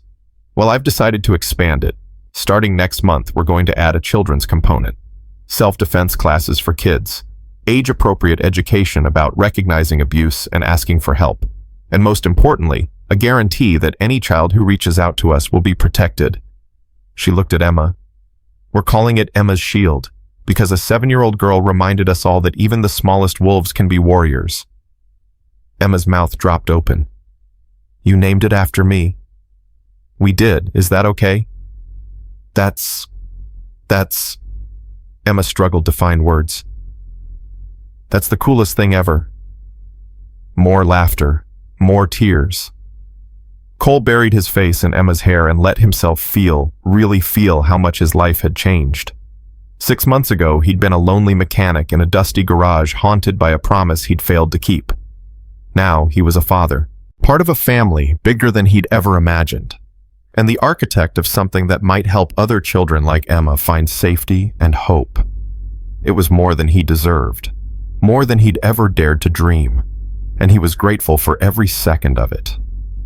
1 year to the day after Cole's phone rang at 3:17 a.m., the Iron Wolves held their first annual Emma's Day ride.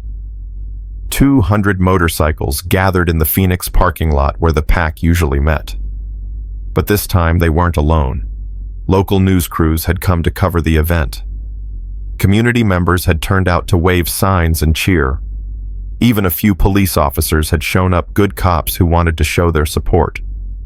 The ride would cover the same 600 miles Cole had traveled to save Emma. Along the way, they'd stop at schools and community centers to talk about child abuse prevention. They'd distribute information about Emma's Shield. They'd raise money and awareness and hope. But first, there was a speech.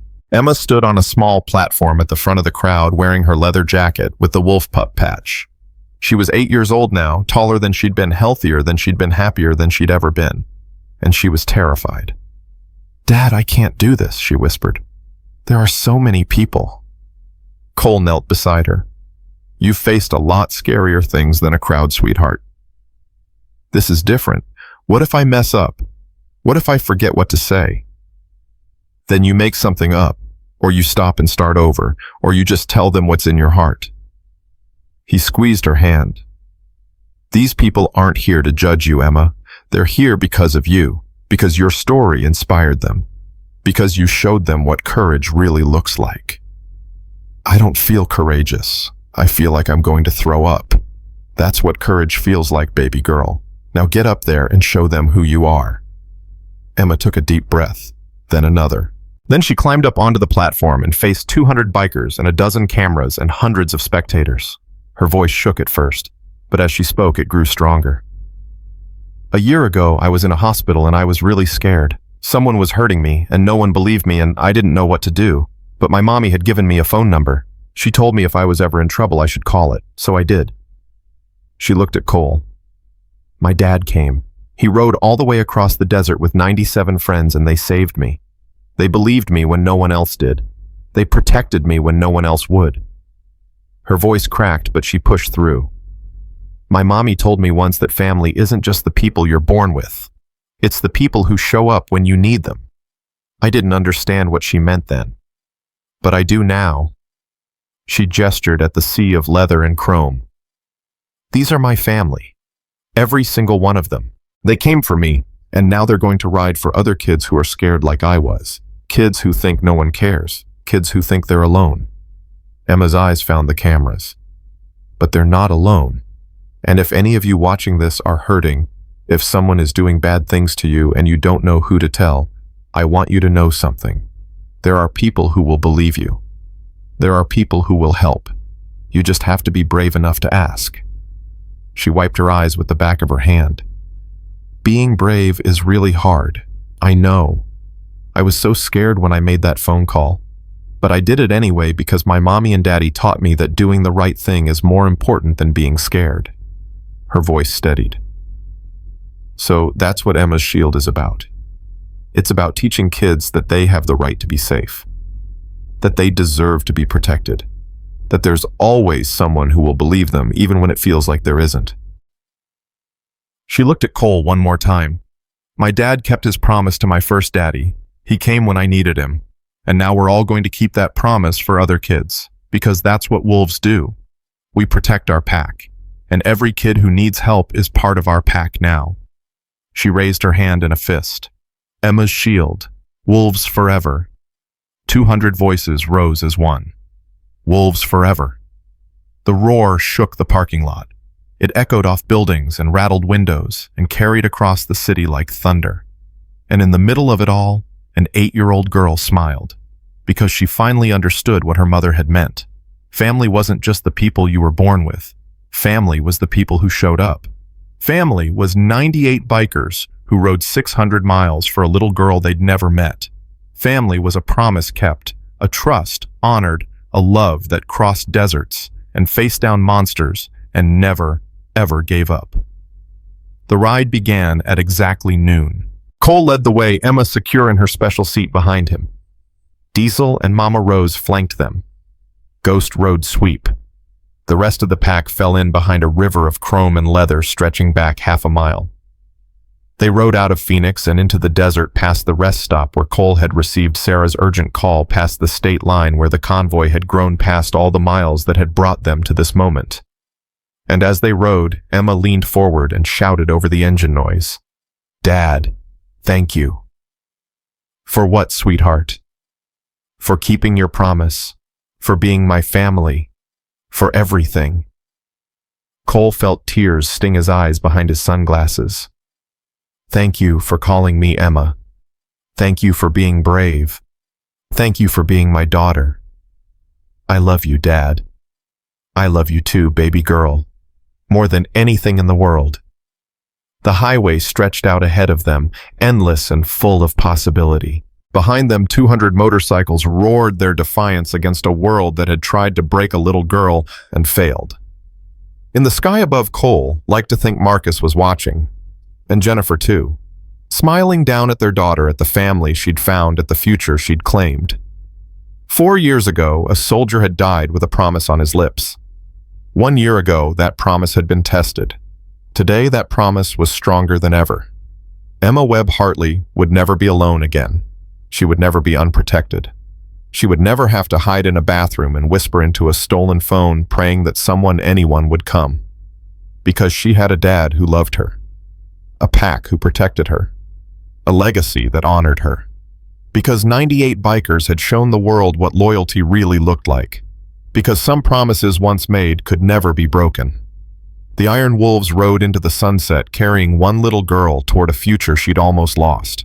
Behind them, the past faded into dust. Ahead, the road called. And they answered together as they always would. Wolves forever.